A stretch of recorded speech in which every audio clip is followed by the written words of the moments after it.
everyone. Welcome to our channel that is Diya Educates. Smart Mind, Smart Solutions. तो बच्चे, आप जैसे कि जानते हो कि मैं हूं दिव्या कश्यप और मैं हूं आपकी science expert. As far as my experience is concern, I have immense experience. मेरा 18 ईयर्स का टीचिंग एक्सपीरियंस है and I am ex faculty of Success Series education, ex faculty of आईविज education, ex faculty of teaching Bharat, ex content creator of Exam Fear, ex faculty of dronestudy.com और अब मेरा है अपना channel that is Diya educates. Right. तो बच्चे, सबसे पहले तो मैं आपको बताना चाहती हूँ कि ये चैनल बनाने का हमारा मेन मकसद ये है कि हम आपकी जो स्टडीज है जो उसको सिंप्लीफाई कर पाए और आपको जो आपके इंपॉर्टेंट सब्जेक्ट्स हैं जैसे कि साइंस, इंग्लिश, मैथ्स, उसमें भी कुछ भी डाउट्स ना रहें.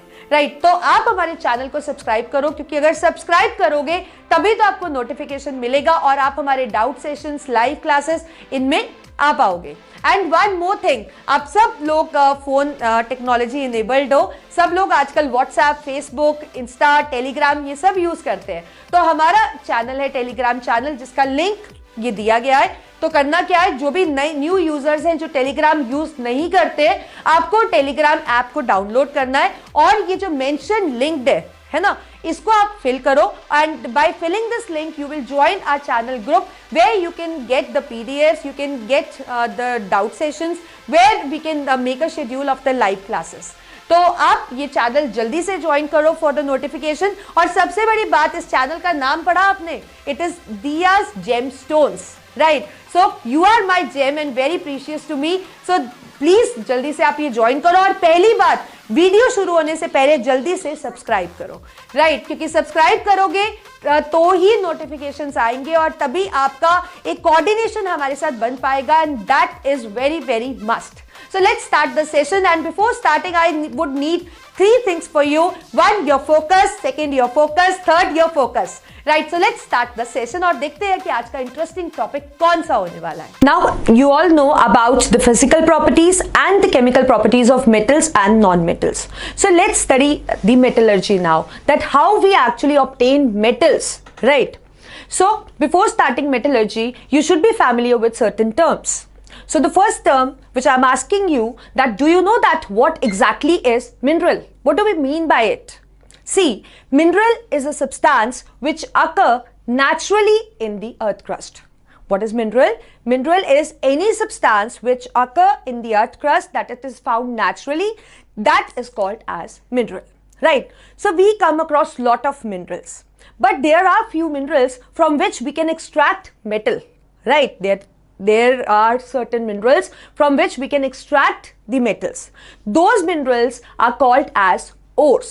What they are called as? They are called as ores. Got it?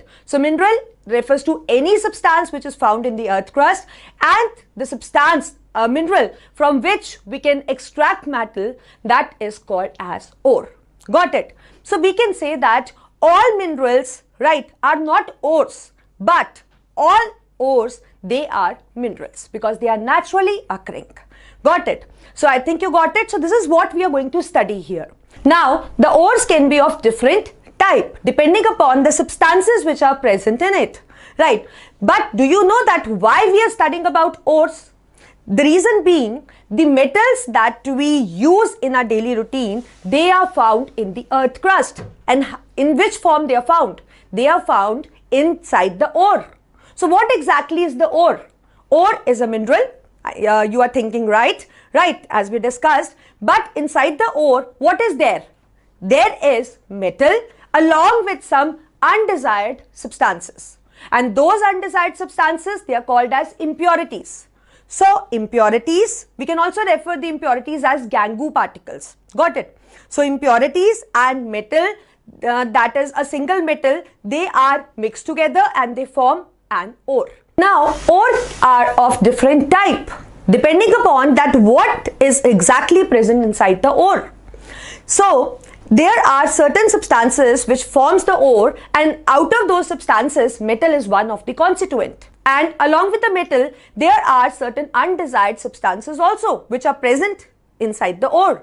So that means ore is basically formed of metal and the undesired substances, which are called as impurities or can be termed as Gangu particles. So if we need metal, that means we have to obtain the pure metal from the ore, and the process through which we obtain metal from its ore, that is called as metallurgy.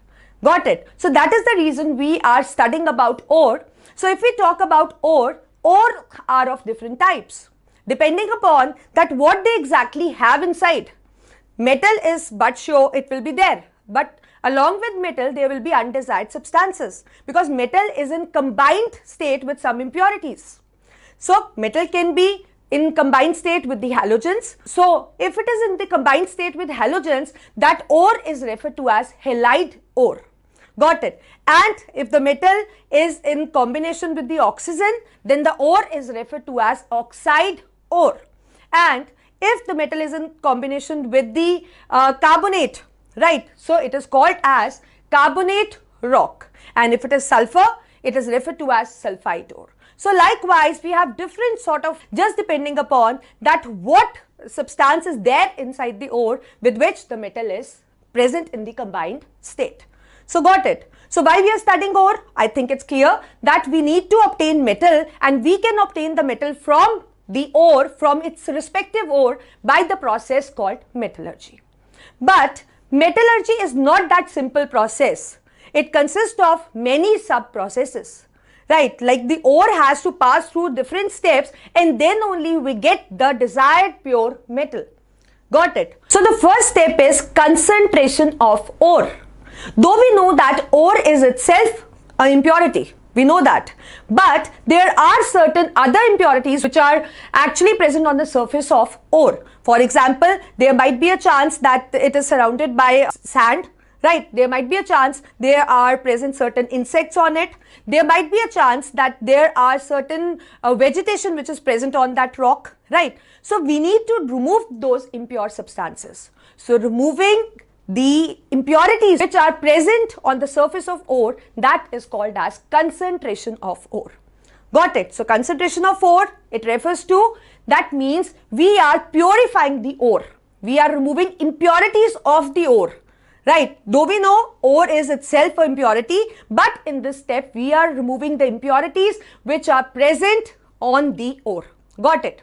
So that we can have the exact substance from which we need to extract metal. Got it? So there are certain steps which are involved in the concentration of ore, and which step we are going to use, that depend upon the nature of an ore. Got it? So the processes which can be used for the concentration of ore, they are, first, it can be done by the hydraulic washing. It can be done by magnetic separation. It can be done by froth flotation, or it can be done by chemical separation. So let's start with the first process, and let's see that what exactly happens in that. So first we are going to understand it through a diagram. So this is the complete setup that is used for hydraulic washing. So what you can see in it, it has a slope, right? And the slope is not that smooth. It has certain grooves. Got it? So what we do is, we place the ore in the groove. We place the ore in the groove, and then we pass high speed stream of water. And we pass high speed stream of water. So what happens with this high speed stream of water, when it flows through a slope, right, it encounters the ore also, encounters the impurities which are present on the ore, right? So the impurities being lighter flow along with this stream of water, and the ore is left behind. Got it? So what do you need to write? Like if you get a question like this, so what you are going to write in that? So you should know that. So you are going to write that in this we take a slope having grooves. In the grooves we place the ore, and we pass high speed stream of water. And when we do so, then the stream of water carries away the impurities, because the impurities are lighter, right, as compared to the ore, and ore is left behind. And that means the ore becomes concentrated. The limitation is, it is used only for the heavy ores. It cannot be used for the lighter ores, because if we will use the lighter ore, the ore will flow along with the stream of water, right? So we can use it in case of heavy ores. Got it? So this is one of the limitation and you have to remember it. Moving on to the second process which we can do like in order to concentrate ore, the second process is magnetic separation. So in this process we are going to make use of some magnetic substance. That is the reason it is called as magnetic separation. So just look at the setup which we use in it. You can see that we have two rollers, right? In the core of one of the roller there is a magnet which is already fitted. Right, and you can see that there is a leather belt which is rotating, which is attached in a way that it can rotate on these rollers. With the hopper, we pour the powdered ore. Now, what is the powder ore? Powder ore consists of the metal particles, right, and also the impurities, which we can call the gangu particles also. So, when we drop it with the help of hopper, and we know that this leather belt is rotating on the rollers. So, as the leather belt rotates, right, we know that on this side we have the magnet present inside the core, right. So, when it rotates, what happens? The metal which possess the magnetic properties, it gets attracted and it falls later, right. But the impurities, they are not being attracted by the magnet, they fall straight away. So, in that way, the two different heaps are formed. One is of metal and the other is of gangu particles. So that means impurities are separated from the metal ore. Got it? So that means metal ore is concentrated now. When the magnetic effect gets over, right, that is the reason the metallic ore will form this heap and the impurities will form the other heap. But we cannot use this process for all ores. The reason being that the metallic ore has to possess the magnetic properties. Then only you can make use of this process. So, it is used for an ore which has the magnetic properties. So, got it? So, hydraulic washing we can use for heavy ores and magnetic separation we can use for an ore which shows the magnetic properties like we have iron. Got it? So, moving on to the third process which we can use for the concentration of ore, that is the froth flotation. So, this is the apparatus that we make use in case of froth flotation. So, what you can see in it, we have a big tank, right? And you can see that inside the tank there is a mixture. This mixture is of pine oil and water. This mixture is of pine oil and water. You can also see that the compressor is in it. What is compressor? Compressor is something which possesses the tiny holes, and if we blow air through the inlet, the air moves out through those tiny holes and it moves out with great pressure. That is the compressed air, right? So, the compressor is fitted in the tank. Now, what we do, we pour the powdered ore into the tank, which possess the metallic ore particles as well as the impurities, right? So, we pour it inside the tank, and what we do, we pass the compressed air. So, when we pass the compressed air, what we see, like when you blow with the straw inside the cold drink bottle, what happens? The froth appears. So, likewise here, when the compressed air is passed, the froth appears. Got it? To this froth, the ore sticks and the impurities are left at the bottom.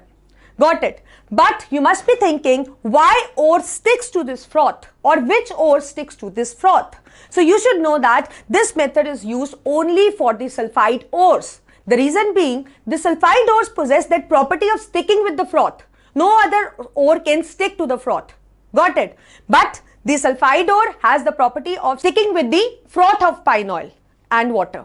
Got it? Because it has affinity of sticking to it, and the impurities are left behind. Then we can remove the froth, and once the froth settles down, we get the concentrated ore.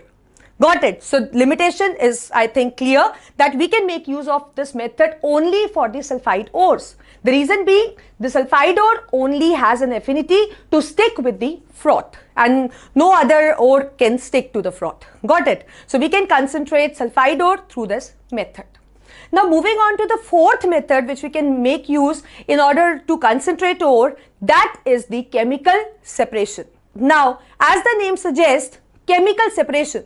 That means in this process, we are going to concentrate ore by reacting, listen to me carefully, by reacting the ore with some chemical substance, right? And which chemical substance we'll use, that depends upon the nature of ore which we need to concentrate. Got it?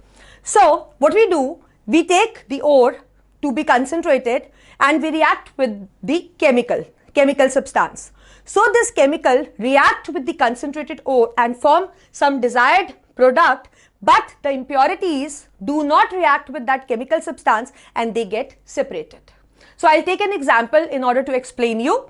So we can concentrate the ore of aluminium, that is the bauxite ore. Ore of aluminium is the bauxite ore, right? So bauxite ore formula is Al2O3.2H2O. Al2O3.2H2O. So if I need to concentrate this ore, I have to react with some chemical substance, as I told you. Got it? So in this case, the chemical substance which we will use, that is NaOH, that is sodium hydroxide. Now what happens? This sodium hydroxide reacts with the ore and form NaAlO2, that is sodium aluminate. Plus we get the water, H2O, and along with it we get the impurities. So that means the impurities are separated from the ore, but our ore has now changed to some other compound because we got NaAlO2, that is sodium aluminate. Now we need to extract our concentrated ore through this compound. So how we are going to do that? We will take this NaAlO2 and we will react it with water. Now sodium and aluminium, they are metals and they have affinity to react with water. So when they react with water, they form their respective hydroxides, that is NaOH and AlOH whole thrice. Now we don't have to do anything with NaOH. Our ore lies inside the aluminium hydroxide. So what we'll do, we have AlOH whole thrice, we will heat it, and when we heat it, the water gets separated and we get our concentrated ore as Al2O3, which is also called as alumina. Got it? So this is the concentrated ore, and this is how we carry on the chemical separation process in order to concentrate ore. So got it? So first step is over. These are the 4 processes which we can make use in order to concentrate ore. So let us recall. The first, I told you about hydraulic washing. Second, we did, that is the magnetic separation. Third, we did froth flotation, and fourth, we did the chemical separation. And one more thing, this process, that is the chemical separation of bauxite ore by using NaOH, it has a specific name, and this process of chemical separation in case of aluminium, it is called as Bayer's process. You need to remember this because you may get a question like this, write short note on Bayer's process. So that means you have to write about the chemical separation of the bauxite ore, and you need to write all these equations which are involved. Not only the first part, you have to include all the 3 equations. Got it? So with this we finish our first method of metallurgy, the first step of metallurgy, that is concentration of ore. Now let's start with the second step. Second step is oxidation. So once the ore is concentrated, we have to oxidize it. Oxidize means we have to convert the ore, concentrated ore, into its respective metal oxide. For example, if I have ore of aluminium, I have to convert that ore into aluminium oxide. So whatever is the ore, we have to convert the metal which is there in the ore into its oxide, that is metal oxide. Got it? But as I told you, we come across different variety of ores, and we do have the oxide ores. So oxide ores means the ore in that the metal is already there in the oxide form. Like we took an example of bauxite ore, that is Al2O3.XH2O, right? When we concentrated it, then the product obtained is Al2O3. That means aluminium is already combined with the oxygen. So that means we already have a metal oxide. So in that case, we have to skip this process. Got it? But if I have some other ore, let's say if I have zinc blende, which is ZnS, which is a sulfide ore. So sulfide ore means I can concentrate it by the process froth flotation. So if it is ZnS before froth flotation, after froth flotation also it is ZnS. Only the impurities gets separated. So in this case, I have to convert it into its oxide form. That is, I have to convert into zinc oxide. So that means for the oxide ores, we skip the second step, that is the oxidation. But for other ores, we have to perform the second step, that is oxidation. So in this process, we are converting the concentrated ore into its metal oxide. Got it? So basically, we have the two processes which we can make use in order to oxidize the concentrated ore. The first process is calcination and the other process is roasting. One is calcination and one is roasting. So let's study about calcination first. Calcination is a process in which we heat the concentrated ore. In this, we heat the concentrated ore. Right. What I'm going to do is, I'm going to explain you calcination and roasting together. That is, we'll do a simultaneous discussion because they are somehow related to each other. So, in calcination, I have the concentrated ore, right? So, in it, I have to heat the concentrated ore. In the other method, that is roasting, again, I have to heat the metal oxide. So, in both the cases, we are heating the metal oxide. The difference lies here. In calcination, I am heating in absence of air. That means we are heating metal oxide in absence of air. But in roasting, I am heating the metal oxide in presence of air. Got it? So this is the difference between the two. And as a result, in both the cases, what we get? We get metal. So the desired product is metal, and in the roasting also we get metal. Now, along with metal, we get some gases. Right, and gases depend upon the nature of ore which we are using. In calcination, we get metal oxide, and in roasting also we get metal oxide. But along with metal oxide, we obtain other gases also. Now, what is the nature of gas which is evolved? So, this depends upon the nature of the ore which we are using. Like, calcination is used only for the carbonate ores. So that means if you are using any carbonate ore, let's say in general, if we have MCO3, so when we heat it in absence of air, we get metal oxide, that is MO, and along with that we get CO2, that is carbon dioxide gas is evolved. So let's take one example. Suppose if I have an ore of zinc, that is ZnCO3, I'm heating in absence of air. So what do I get? I get metal oxide, metal is zinc. So that means I will get ZnO, and along with it, I will get carbon dioxide gas. Now, let's see that what happens in roasting. Roasting is basically used for the sulfide ores. It is used for the sulfide ores. So let's say if I have MS, that is some sulfide ore, I'm heating it in presence of air. So when I'm doing so, I get the metal oxide, that is MO, right? And along with that, I get the gas, that is sulfur dioxide. So let's frame some example. Suppose I have an ore of zinc, that is zinc blende, which is ZnS. I am heating it in presence of air. So what do I get? I get the metal oxide, that is ZnO, and along with it, I get sulfur dioxide gas. See, in both the cases, I took example of one metal ore, that in both the cases, we took zinc ores. But the nature of zinc ores in both the cases is different. Like in the above, it is carbonate ore, and in the second, it is sulfide ore. So that is the reason we have employed different methods in order to oxidize it. So got it? So second step oxidation is this, that is calcination and roasting. And if the concentrated already in its oxide form, we have to skip this step.